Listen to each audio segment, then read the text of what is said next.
گیا کہ وہ کسی بھی طریقے سے امام پر غلبہ نہیں پا سکتا۔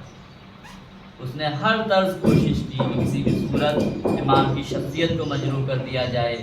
کہیں پر کسی اعتبار سے امام کی شخصیت کو وہ ایسا بتایا جائے کہ امام غلط ہیں۔ بہت سارے طریقوں سے امام کو شکست دینے کی کوشش کی، مگر ہر بار وہ ناکام رہا۔ تو پھر بادشاہوں کا وہی طریقہ کہ جیسے بادشاہ ہمیشہ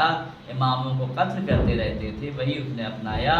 اور اس نے امام علیہ السلام کو سرزمین طوس پر جب امام پہنچے تو کہا وہاں پر امام کو انگور کے ذریعے زہر دیا گیا،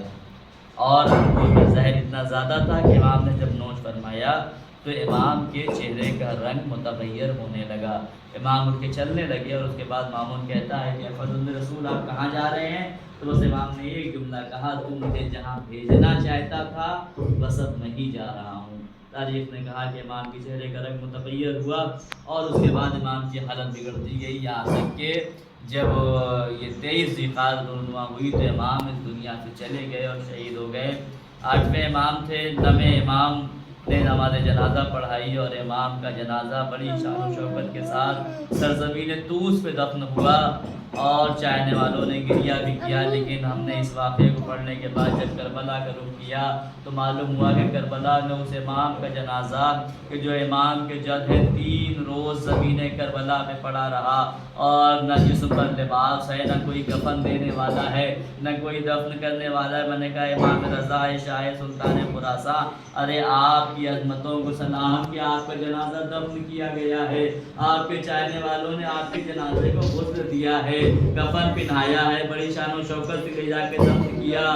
اور آپ کے بیٹے نے نماز جنازہ پڑھائی، مگر مولا کاش کے کربلا میں ہوتے تو دیکھتے کہ کربلا میں کس طریقے سے امام حسین کا لاشا بے گور و کفن پڑا ہے، ایک بیٹا موجود بھی ہے تو اتنا مشہور ہے کہ ہاتھوں میں ہتھکڑیاں ہیں، پیروں میں بیڑیاں ہیں، بابا کے جنازے کو دفن بھی نہیں کر سکتا۔ 11 محرم آئی، اور 11 محرم کو جب قافلہ حسینی کو گزارا گیا ہے لاشا شہداء کی طرف سے، تو عجب نہیں امام کے چہرے کا رنگ متغیر ہونے لگا۔ چاہنے والی پھوپھی نے پوچھا کہ میرے لال سید سجاد، یہ تمہارے چہرے کا کیا عالم ہے، یہ تمہارا چہرے کا رنگ متغیر کیوں ہوتا جا رہا ہے؟ اے میرے لال یہ کیسی کیفیت ہے؟ عجب نہیں سید سجاد نے جواب دیا، اے پھوپھی اماں، ارے میں اگر امام نہ ہوتا تو مر جاتا، اے پھوپھی اماں، ارے میں نہ امام نہ ہوتا تو میں مر جاتا۔ کہا میرے لال کیوں؟ کہ اس لیے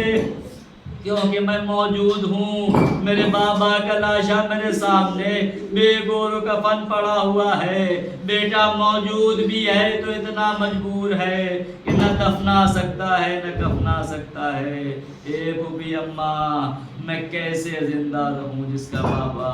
بے گور و کفن خاکے کربلا پہ۔ الا لعنۃ اللہ علی القوم الظالمین والظالمون الذین اعتدوا ایہم